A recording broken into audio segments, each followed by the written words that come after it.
നമസ്കാരം. പ്രവാസികളെ ന്യൂസിന്റെ ന്യൂസ് ബ്ലിറ്റ്സിലേക്ക് എവർക്കും സ്വാഗതം. പശ്ചിമേഷ്യയിൽ ഇപ്പോൾ അതീവ ഗുരുതരമായ ഒരു യുദ്ധ സാഹചര്യമാണ് നിലനിൽക്കുന്നത്. ഫെബ്രുവരി അവസാനം മുതൽ ആരംഭിച്ച പുതിയ സൈനിക നീക്കങ്ങൾ മേഖലയെ ഒരു വൻ യുദ്ധത്തിലേക്ക് നയിച്ചിരിക്കുകയാണ്. പശ്ചിമേഷ്യൻ യുദ്ധം നിലവിലെ സാഹചര്യം നോക്കിയാൽ ഇറാൻ, ഇസ്രായേൽ, US നേരിട്ടുള്ള ഏറ്റുമുട്ടലാണ് ഇപ്പോൾ നടക്കുന്നത്. ഫെബ്രുവരി 28 ആരംഭിച്ച യുദ്ധം ഇറാന്റെ ആണവ ബാലിസ്റ്റിക് മിസൈൽ കേന്ദ്രങ്ങൾ ലക്ഷ്യമിട്ട് വൻതോതിലുള്ള വ്യോമാക്രമണം ഇപ്പോഴും തുടരുകയാണ്. അന്ന് ഇറാന്റെ തലസ്ഥാനമായ ടെഹ്റാനിൽ ഇസ്രായേൽ പുതിയ തരംഗത്തിലുള്ള ആക്രമണങ്ങൾ നടത്തിയതായി റിപ്പോർട്ടുകൾ കൂടുതലായി പുറത്തു വരുന്നുണ്ട്. അതേസമയം ഇതിനു മറുപടിയായി ഇറാൻ ഇസ്രായേലിന്റെ നേരെയും മേഖലയിലെ US സൈനിക താവളങ്ങൾക്ക് നേരെയും നൂറുകണക്കിന് ഡ്രോണുകളും മിസൈലുകളും തൊടുത്തുവിട്ടിരുന്നു. Saudi Arabia, UAE, Kuwait, Qatar തുടങ്ങിയ രാജ്യങ്ങളിലെ കേന്ദ്രങ്ങളെയും ഇറാൻ ലക്ഷ്യം വയ്ക്കുന്നുണ്ട്. ലോകത്തെ എണ്ണ വിതരണത്തിന്റെ പ്രധാന പാതയായ ഹോർമൂസ് കടലിടുക്ക് ഇറാൻ ഭാഗികമായി അടയ്ക്കുകയും ചെയ്തു. ഇത് ആഗോള വിപണിയിൽ എണ്ണവില കുത്തനെ കൂടാൻ കാരണമായി. എന്നാൽ ഇത് ഉടൻ തന്നെ തുറന്നു പ്രവർത്തിക്കാൻ സാധ്യതയുണ്ടെന്നാണ് ട്രംപിന്റെ അവസാനത്തെ ഏറ്റവും ഒടുവിലത്തെ പ്രഖ്യാപനം. ഇസ്രായേൽ US ആക്രമണത്തിൽ ഇറാന്റെ പരമോന്നത നേതാവ് അയത്തുള്ള അലി ഖമേനി കൊല്ലപ്പെട്ടിരുന്നു. ഇതിനെ തുടർന്ന് അദ്ദേഹത്തിന്റെ മകൻ മുസ്തഫ ഖമേനി പുതിയ പരമോന്നത നേതാവായി തെരഞ്ഞെടുക്കപ്പെട്ടു. ഇറാന് പിന്തുണയുമായി ഹിസ്ബുള്ള ഭീകരന്മാർ ഇസ്രായേലിന്റെ നേരെ ആക്രമണം ഘടിപ്പിച്ചിരിക്കുകയാണ്. ഇതേ തുടർന്ന് ഇസ്രായേൽ സൈന്യം തെക്കൻ ലെബനിൽ കരയുദ്ധം ആരംഭിക്കുകയും തലസ്ഥാനമായ ബെയ്റൂട്ടിൽ ശക്തമായ ബോംബാക്രമണം നടത്തുകയും ചെയ്തു. ലെബനനിൽ ലക്ഷക്കണക്കിന് ആളുകൾ അഭയാർത്ഥികളായി മാറിയിരിക്കുകയാണ്. മറ്റ് ഗൾഫ് രാജ്യങ്ങളുടെ സ്ഥിതി നോക്കിയാൽ ദോഹയിൽ വൻ സ്ഫോടനങ്ങൾ നടന്നതായും ഇറാന്റെ മിസൈലുകൾ പ്രതിരോധ സേന വെടിവെച്ചിട്ടതായും റിപ്പോർട്ടുകളുണ്ട്. ബഹ്റൈനിലേക്ക് നോക്കിയാൽ ഇറാൻ നടത്തിയ ആക്രമണത്തിൽ ബഹ്റൈനിലെ ഒരു സ്ത്രീ കൊല്ലപ്പെട്ടതായി സ്ഥിരീകരിച്ചിട്ടുണ്ട്. ഇറാന്റെ മിസൈൽ തങ്ങളുടെ വ്യോമാതിർത്തി ലംഘിച്ചതിനെതിരെ തുർക്കി ശക്തമായ മുന്നറിയിപ്പും നൽകിയിട്ടുണ്ട്. അന്താരാഷ്ട്ര പ്രതികരണത്തിലേക്ക് കടന്നാൽ അമേരിക്കൻ പ്രസിഡന്റ് ഡൊണാൾഡ് ട്രംപ് ഈ യുദ്ധം ഉടൻ അവസാനിക്കുമെന്ന് അവകാശപ്പെടുന്നുണ്ടെങ്കിലും ഇറാന്റെ ഭാഗത്ത് നിന്ന് കീഴടങ്ങാനുള്ള യാതൊരു സൂചനയും ഇതുവരെ ഉണ്ടായിട്ടില്ല. അതേസമയം റഷ്യൻ പ്രസിഡന്റ് പുടിൻ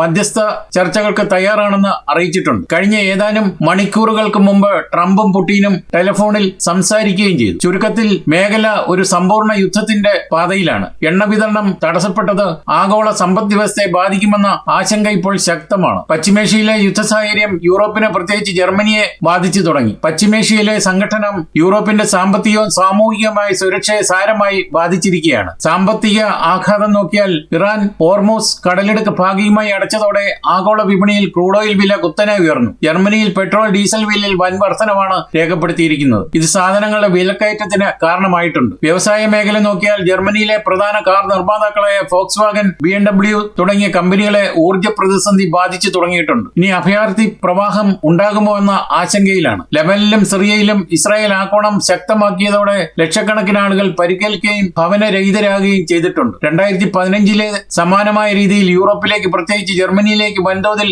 അഭയാർത്ഥി പ്രവാഹം ഉണ്ടാകുമെന്ന് ജർമ്മൻ സർക്കാർ ഭയപ്പെടുന്നു. ഇതിനോടകം തന്നെ ആയിരക്കണക്കിന് ആളുകൾ തുർക്കി വഴി യൂറോപ്പിലേക്ക് നീങ്ങി തുടങ്ങിയിട്ടുണ്ട്. അത് മാത്രമല്ല, സുരക്ഷാ ഭീഷണിയും നിലവിലുണ്ട്. ഭീകര ആക്രമണ ഭീതിയാണ് ഉള്ളത്. യുദ്ധത്തിൽ ഇസ്രായേലിനെയും അമേരിക്കയെ അനുകൂലിക്കുന്ന നിലപാടാണ് ജർമ്മനി സ്വീകരിച്ചിരിക്കുന്നത്. ഇതിനെ തുടർന്ന് ജർമ്മനിയിലെ പ്രധാന നഗരങ്ങളായ Berlin, Munich, Frankfurt, Hamburg, Cologne എന്നിവിടങ്ങളിൽ തീവ്രവാദി ആക്രമണങ്ങൾ ഉണ്ടായേക്കാമെന്ന ഇന്റലിജൻസ് മുന്നറിയിപ്പും നൽകിയിട്ടുണ്ട്. ജൂത കേന്ദ്രങ്ങൾക്ക് സുരക്ഷ ശക്തമാക്കിയിട്ടുണ്ട്. ജർമ്മനിയിലുടനീളമുള്ള സിനഗോഗുകൾക്കും ജൂത സ്ഥാപനങ്ങൾക്കും സുരക്ഷ കർശനമാക്കിയിട്ടുണ്ട്. രാഷ്ട്രീയ നിലപാട് നോക്കിയാൽ ജർമ്മൻ ചാൻസലർ ഫ്രെഡറിക് മെർസ് ഉടൻ തന്നെ വെടിനിർത്തൽ പ്രഖ്യാപിക്കണമെന്ന് ആവശ്യപ്പെട്ടിട്ടുണ്ട്. എങ്കിലും ഇസ്രായേലിന്റെ സ്വയം പ്രതിരോധിക്കാനുള്ള അവകാശത്തെ ജർമ്മനി പിന്തുണയ്ക്കുന്നുണ്ട്. അതേസമയം ഇറാനുമായുള്ള യുദ്ധം യൂറോപ്പിന്റെ സമ്പദ് വ്യവസ്ഥയെ തകർക്കുമെന്ന ആശങ്ക ജർമ്മൻ ഭരണകൂടത്തിനുണ്ട്. ചെങ്കടൽ വഴിയുള്ള കപ്പൽ ഗതാഗതം ഹൂതി വിമതന്മാരുടെ ആക്രമണം കാരണം തടസ്സപ്പെട്ടത് ജർമ്മനിയിലേക്കുള്ള ഏഷ്യൻ ഉൽപ്പന്നങ്ങളുടെ വരവിനെ ബാധിച്ചിട്ടുണ്ട്. ഇത് സൂപ്പർ മാർക്കറ്റുകളിൽ പല സാധനങ്ങളുടെയും ദൗർലഭ്യത്തിന് കാരണമാവുകയും ചെയ്തിട്ടുണ്ട്. ചുരുക്കത്തിൽ പശ്ചിമേഷ്യയിലെ യുദ്ധം ജർമ്മനിയിൽ വലിയ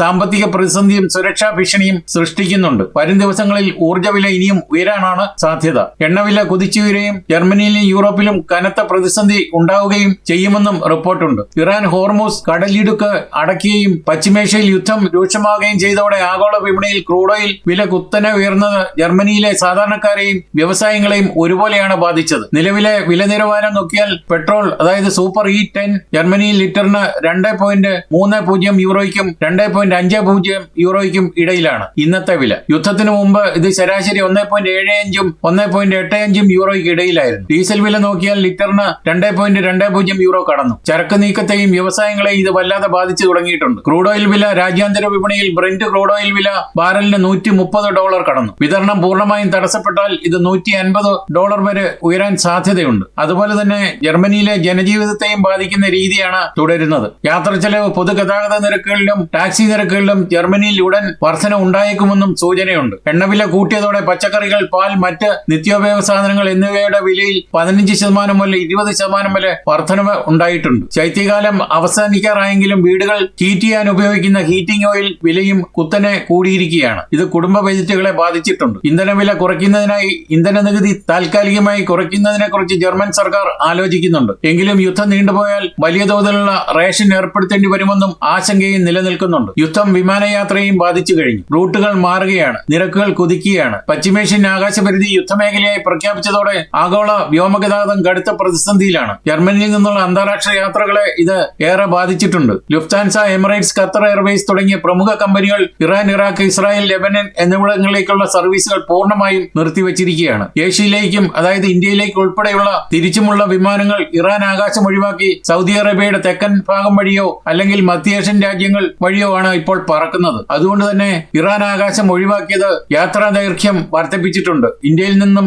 അല്ലെങ്കിൽ ഫ്രാങ്ക്ഫർട്ട്, മ്യൂണിച്ചിലേക്കും വരുന്നതിനുമുള്ള വിമാനയാത്രയ്ക്ക് 2 മുതൽ 4 മണിക്കൂർ വരെ അധിക സമയം വേണ്ടി വരുന്നുണ്ട്. കണക്ഷൻ ഫ്ലൈറ്റുകളെയും ഇത് ബാധിക്കുന്നുണ്ട്. ഇന്ധന സർചാർജ് കൂടുമെന്നതിനാൽ വിമാന ടിക്കറ്റ് നിരക്ക് കൂടിയിട്ടുണ്ട്. ജർമ്മനിയിൽ നിന്ന് ഇന്ത്യയിലേക്കും ഗൾഫ് രാജ്യങ്ങളിലേക്കുള്ള ടിക്കറ്റ് നിരക്കിൽ 40% മുതൽ 60% വർധനമാണ് കഴിഞ്ഞ ഒരാഴ്ചയ്ക്കുള്ളിൽ ഉണ്ടായത്. അവസാന നിമിഷം ടിക്കറ്റ് എടുക്കുന്നവർക്ക് സാധാരണ നിരക്കിന്റെ ഇരട്ടിയിലധികം നൽകേണ്ടി വരുന്നുണ്ട്. ജർമ്മനിയിലെ ഫ്രാങ്ക്ഫർട്ട്, മ്യൂണിക്ക് വിമാനത്താവളങ്ങളിൽ സുരക്ഷാ പരിശോധനകൾ ഇപ്പോൾ കർശനമാക്കി. പശ്ചിമേഷ്യൻ രാജ്യങ്ങളിൽ നിന്നുള്ള യാത്രക്കാരെയും അവരുടെ ബാഗേജുകളും കൂടുതൽ കർശനമായ പരിശോധനയ്ക്ക് വിധേയമാക്കുന്നുണ്ട്. ഇത് യാത്രക്കാർക്ക് വലിയ ക്യൂവിലും കാലതാമസത്തിനും കാരണമാകുന്നുണ്ട്. യുദ്ധമേഖലയ്ക്ക് മുകളിലൂടെ അല്ലെങ്കിൽ അടുത്തുകൂടെ പറക്കുന്ന വിമാനങ്ങൾക്ക് ഇൻഷുറൻസ് പ്രീമിയം വർദ്ധിച്ചതും ടിക്കറ്റ് നിരക്ക് കൂടാൻ കാരണമായി. പല ട്രാവൽ ഇൻഷുറൻസ് കമ്പനികളും യുദ്ധം കാരണം ഉണ്ടാകുന്ന യാത്ര റദ്ദാക്കലുകൾ ക്ലെയിം നൽകുന്നതിൽ നിയന്ത്രണങ്ങൾ ഏർപ്പെടുത്തിയിട്ടുണ്ട്. യാത്രക്കാർ വരും ദിവസങ്ങളിൽ യാത്ര പ്ലാൻ ചെയ്യുന്നുണ്ടെങ്കിൽ വിമാന കമ്പനികളുടെ വെബ്സൈറ്റ് വഴി ഫ്ലൈറ്റ് സ്റ്റാറ്റസ് മുൻകൂട്ടി പരിശോധിച്ച് വേണം യാത്ര പുറപ്പെടാൻ. കുറഞ്ഞത് 4 മണിക്കൂർ മുമ്പെങ്കിലും വിമാനത്താവളത്തിൽ